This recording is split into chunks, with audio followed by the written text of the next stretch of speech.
Hello friends, कैसे हैं आप सभी। आपका स्वागत है आपके अपने ही यूट्यूब चैनल पर जिसका नाम है इंग्लिश बाई छवि सर। दोस्तों, आज मैं डिस्कस करने वाला हूं मुल्क राज आनंद के एक बहुत ही इम्पोर्टेंट नॉवेल को जिसका नाम अनटचेबल है। दोस्तों, अनटचेबल का मतलब अछूत होता है। यह नॉवेल एक भाखा नाम के स्वीपर की कहानी है जो लोगों के घर जाकर टॉयलेट आदि साफ करने का काम करता है। और दोस्तों, यह कहानी अपर क्लास और लोअर क्लास के लोगों के ऊपर आधारित है। तो चलिए, अब आपका ज़्यादा समय न लेते हुए शुरू करते हैं आपके नॉवेल को। लेकिन नॉवेल शुरू करने के पहले आइए एक नज़र कैरेक्टर्स पर डाल लें ताकि स्टोरी हमारे लिए इजी हो जाए। तो जैसा कि आप अपने मोबाइल की स्क्रीन पर देख पा रहे हैं, तो हमारा पहला कैरेक्टर है भाका। भाका a young sweeper who cleans toilet, यानी भाका एक नौजवान सफाई कर्मी है जो टॉयलेट साफ करने का काम करता है। सेकंड कैरेक्टर लाखा, ये leader of all the sweeper in the town and father of भाका। जो लाखा है टाउन में सभी सफाई कर्मियों का लीडर है और भाका का पिता है। Character number third Sohini, sister of भाका। जो सोहिनी है वो भाका की बहन है। कैरेक्टर नंबर फोर हवलदार चरस सिंह, ए हाई कास्ट हॉकी प्लेयर। जो हवलदार चरस सिंह हैं एक हाई कास्ट प्यूपिल हैं और हॉकी प्लेयर हैं। Next character Pandit Kalinath, A priest in the village of the town, यानी पंडित कालीनाथ गांव के मंदिर का एक पुजारी है और नॉवेल में एक बुरा आदमी है, यानी एक विलन है। Next character Ramcharan, a friend of Bhakha. ये जो रामचरण है वो भाखा का दोस्त है। नेक्स्ट कैरेक्टर छोटा, ए फ्रेंड ऑफ भाखा। ये भी भाखा का एक फ्रेंड है। तो ये थे आपके नॉवेल के कैरेक्टर्स। तो आइए अब शुरू करते हैं स्टोरी को। So let's start the story. कहानी शुरू होती है भाखा से। जब वह सो रहा होता है तभी वहाँ पर उसके फादर लाखा आकर उसके ऊपर चिल्लाने लगते हैं, उसे उठाते हैं और उसे काम पर जाने के लिए बोलते हैं। मतलब जो हाई कास्ट के लोग हैं उनके टॉयलेट साफ करने का काम। एक दिन भाखा ने एक हाई कास्ट के हवलदार चरस सिंह के यहाँ जाकर टॉयलेट साफ किया था और चरस सिंह ने खुश होकर भाका को एक हॉकी गिफ्ट की। तो भाका बहुत खुश हो गया। अब भाका चरस सिंह के यहाँ से काम करके घर लौटता है और इसे बहुत प्यास लगी होती है, लेकिन घर में पीने के लिए पानी नहीं था। तो भाका की छोटी बहन जिसका नाम सोहिनी है, भाका के लिए गांव में बने पास के कुएं में पानी लेने गई, लेकिन वहां पर लाइन बहुत लंबी लगी हुई थी।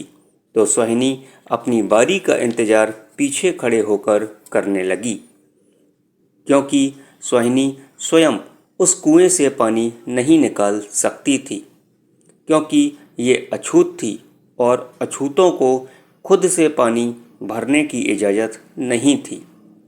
अब कहानी में होता क्या है कि एक पंडित है जिसका नाम कालीनाथ है। इसने सोहिनी को पानी निकाल कर दिया, लेकिन कालीनाथ कहता है कि पानी के बदले में सोहिनी को कल मंदिर में आना होगा और मंदिर की साफ सफाई करनी होगी। तो यहाँ पर सोहिनी मान जाती है। तो अब भाका पानी पीकर अपने स्वीपिंग के काम में चला जाता है, यानी उस टॉयलेट साफ करने के काम में चला जाता है। और बाई मिस्टेक यानी गलती से अपर क्लास के आदमी से टकरा जाता है तो वह अपर कास्ट का आदमी गुस्सा होकर भाका को अछूत कहकर पुकारता है और हाई कास्ट के आदमी ने भाका को गालियां दी और भाका की पिटाई कर दी। तभी वहाँ से एक मुस्लिम व्यापारी गुजर रहा था तो उस व्यापारी ने भाका को केवल इंसानियत के नाते बचाया और वहाँ से चला गया। भाका चलते चलते मंदिर की तरफ आया और वहाँ देखता है कि पंडित कालीनाथ सबके सामने सोहिनी पर इल्ज़ाम लगा रहा था कि सोहिनी ने मुझे गंदा कर दिया। लेकिन सोहिनी अपने भाई भाका के पास गई और कहती है कि कालीनाथ ने मेरे साथ ज़बरदस्ती करने की कोशिश की। यहाँ पर भाका ने सोहिनी को घर भेज दिया कि तुम्हारा जो काम है तुम वह जाकर करो, और भाका वहाँ से अभी चुपचाप चला गया। भाका भूखा था, उसने लोगों से खाना मांगा लेकिन खाने की बजाय इसे गालियाँ मिली। तो परेशान भाका भूखा एक घर के बाहर सो गया तो घर की मालकिन भाका पर चिल्लाने लगी। तभी भूखे भाका ने मालकिन से खाना मांगा तो मालकिन ने कहा कि तुम यहाँ पर कुछ काम कर लो तो उसके बाद मैं तुम्हें खाने के लिए कुछ दे दूंगी।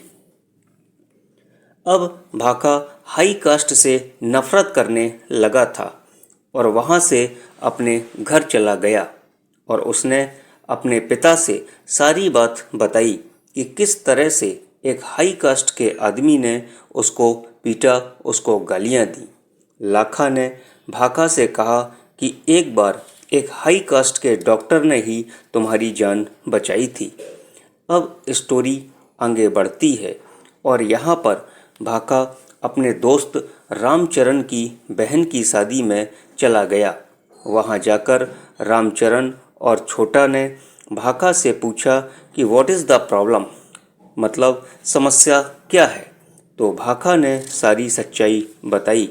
तो दोस्तों ने कहा कि हमें उस पंडित कालीनाथ से बदला लेना चाहिए, लेकिन भाका जानता था कि इसका अंजाम सही नहीं होगा। दोस्तों, अब होता क्या है कि एक बार भाका एक जगह बैठकर सोच रहा था तो वहीं पर एक गोरा आया जिसका नाम कर्नल हचिंसन था, जो एक कर्नल था। इसने भाका को इनवाइट किया कि तुम मेरे साथ चर्च चलो, क्योंकि हमारे धर्म के अंदर ऐसी ऊंच नीच नहीं देखी जाती है। तो भाका इसके साथ चर्च चला गया, लेकिन इसने चर्च के अंदर पैर तक नहीं रखा क्योंकि भाका अब सब कुछ समझ गया था। इस गोरी की एक वाइफ थी जिसका नाम मैरी हचिंसन था। तो मैरी हचिंसन अपने पति पर चिल्लाने लगी कि तुम रोज़ ऐसे लोगों को उठा लाते हो। तो यहाँ पर भाका को अपना अपमान फील हुआ और वहाँ से वह चुपचाप चला गया और वह जाकर रेलवे स्टेशन पर बैठ गया और देखता है कि बहुत सारे लोग वहाँ पर इकट्ठे हो रहे थे, क्योंकि वहाँ पर महात्मा गांधी जी आने वाले थे और धर्म के ऊपर अपनी एक स्पीच देने वाले थे।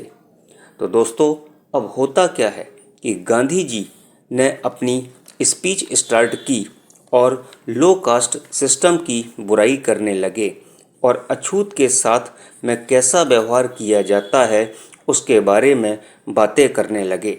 और गांधी जी ने कहा कि अब सभी लोग समाज की इस बुराई के खिलाफ खड़े हो जाएं, तभी कुछ हो सकता है। भाका को यह स्पीच सुनकर बहुत अच्छा लगा और वह महात्मा गांधी से इम्प्रेस्ड हो गया। लेकिन भाका ने देखा कि कई लोग गांधी जी को क्रिटिसाइज कर रहे हैं, मतलब गांधी जी की आलोचना कर रहे थे, और कई लोग ऐसे थे जो गांधी जी की वहाँ पर प्रशंसा भी कर रहे थे। उनमें से एक लॉयर था, यानी एक वकील था और एक पोएट था यानी एक कवि था। ये लोग कह रहे थे कि अंग्रेज लोग एक ऐसी मशीन लेकर आ रहे हैं, मतलब फ्लश टॉयलेट लेकर आ रहे हैं, और हो सकता है कि आगे चलकर स्वीपिंग का काम आने वाले समय में बंद हो जाए। भाका को यह सुनकर बहुत अच्छा लगा कि अब उसे हाथ से टॉयलेट साफ नहीं करना पड़ेगा। और जब स्पीच समाप्त होने के बाद भाका जब अपने घर गया तो उसने सभी को गांधी जी की स्पीच के बारे में बताया। तो दोस्तों, ये थी आपकी स्टोरी। आपको कैसी लगी कमेंट करके ज़रूर बताएं। यदि अभी तक आपने चैनल को सब्सक्राइब न किया हो तो प्लीज़ चैनल को सब्सक्राइब करें, बेल आइकन को प्रेस करें, वीडियो को लाइक व शेयर करना बिल्कुल भी ना भूलें। तो इन्हीं शब्दों के साथ मैं आपसे विदा लेता हूँ। आप खुश रहिए, मस्त रहिए और जहाँ रहिए प्रसन्न रहिए। Thank you for watching.